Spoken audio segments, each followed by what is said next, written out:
Hello everyone, this is Nitpicking Nerd, also known as Major Green, and I just watched the new trailer of Star Trek Discovery Season 2, and I'm going to analyze and review it. First of all, visually, I won't lie, this does look good visually, the special effects do look good. It seems to me they listen to some of the criticism. It's not as dark and blue as everything was in Season 1, and now it looks much more colorful, the sets look much brighter. There are not as many lens flares as before, so I do think visually it looks great. But as for the story and characters, that's where the problem is, I think, and there's a whole bunch of stuff that I found kind of strange or annoying. The biggest problem, I think, is the new Spock, who looks nothing like the original, not even remotely close to looking anything like Leonard Nimoy, and he doesn't sound like him, he doesn't talk like him, nothing. And why couldn't they find an actor who looks at least a little bit like the original Spock? In the movies they did pick someone who looks slightly like the original, which made it easier to accept him as the same character, but this looks absolutely nothing like the original. And also what they seem to be doing with his character doesn't really feel right, so my biggest fear is that they will mess up Spock. We see in the trailer that at first he's in some kind of mental institute, which he escapes. So we know that he went a little bit crazy or something, probably because he saw some of those fantastical religious red angels or whatever that crap is. So that made him confused and crazy.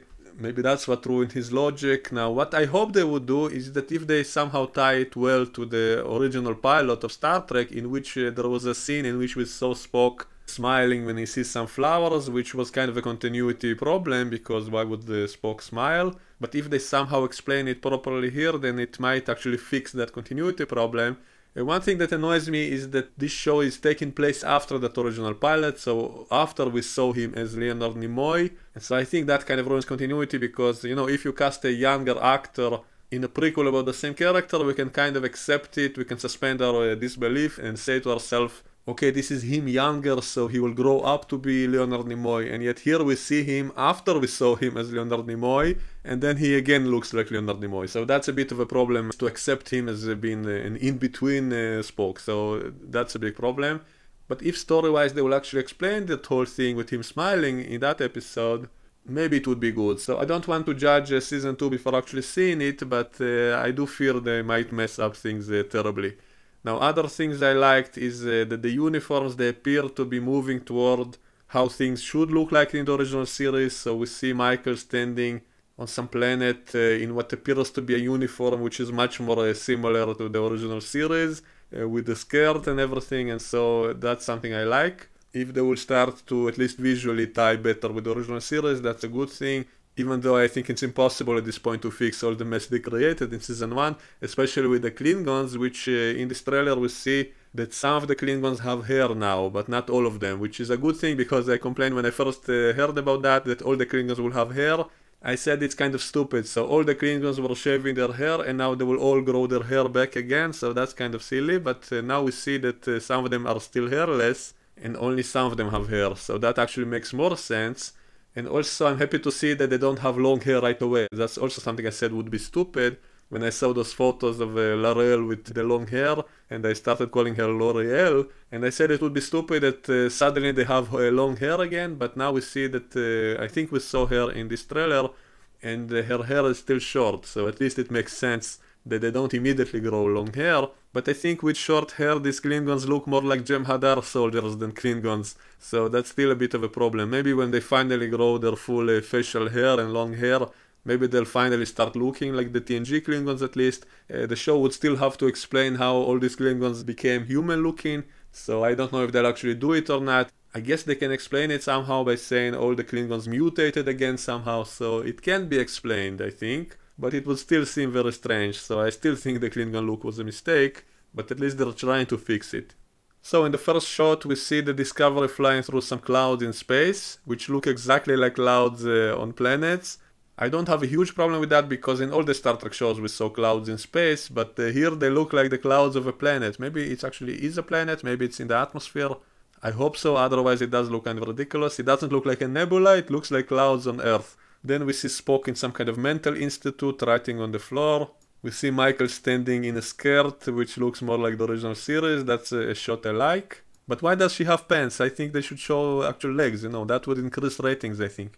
Okay, now we see the ship from the inside. Everything looks much brighter and not blue, so it looks much better. Also, we see all the uniforms, which look closer to the original series. So, as I said, I do like the visual changes.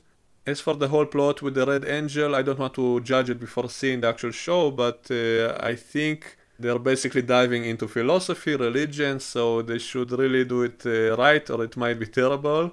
My prediction, it will be a twist that the Red Angel is actually evil. I mean, they all seem to think it's some kind of benevolent entity. It seems to inspire all kinds of almost religious thoughts in some of the crew, so it will be probably a twist that it's actually an evil entity and not a good one.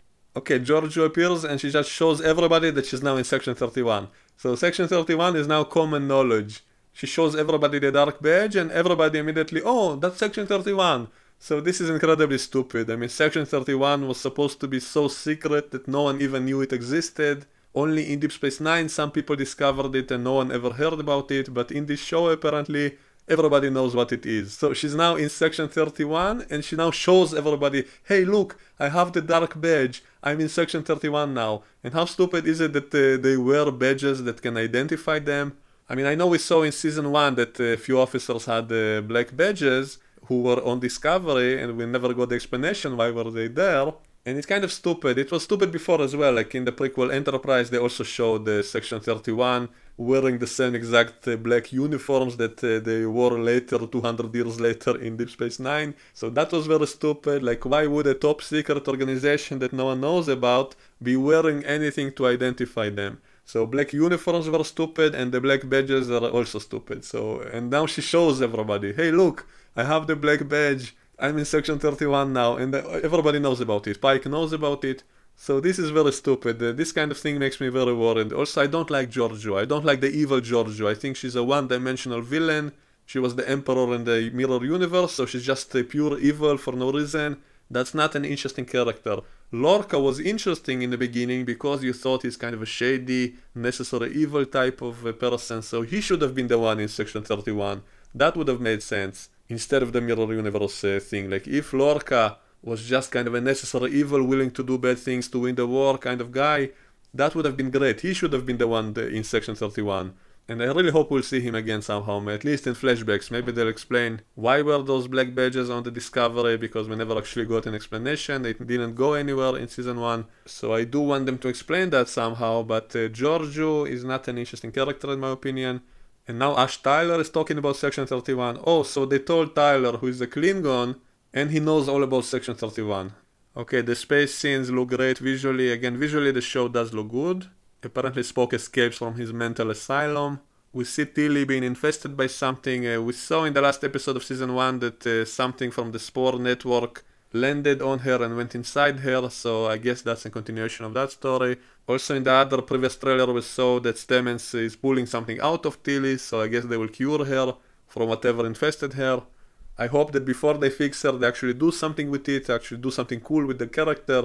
Maybe some new abilities she will have, something like that, before they actually cure her. Maybe not even cure her completely. Okay, now we see Spock and Michael fighting. That looks to be really annoying.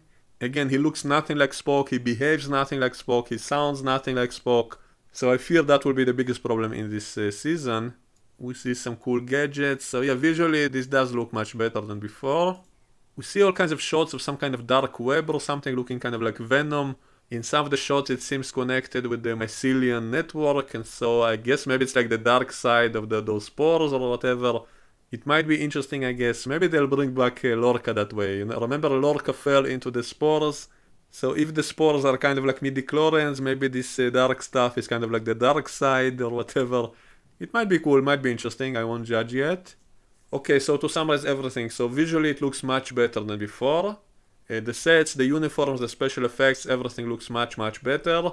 They seem to have more humor, more fun-loving attitude, so that's a good thing also. The biggest problem is Spock. The new Spock looks really awful, so that will probably be the biggest problem, but I will give the second season a chance. Maybe it will be good, so we'll wait and see. You know, I didn't hate everything in Season 1, I criticized it a lot, but there were a lot of stuff that I did like. And also I did have a lot of things with potential, and so I didn't totally hate Season 1, and so I do think Season 2 deserves a chance. and maybe it will be good, and I hope it to be good. I want to watch a good show, you know, I will review the show either way probably, so I want to enjoy it, so I really hope it will be good. And if it will be terrible, at least we can laugh at it. So I personally will give season 2 a chance. So let me know what you think in the comments below and we can discuss it in the comments. If you enjoyed the video, please subscribe, please like, and I will see you all next time. Bye bye.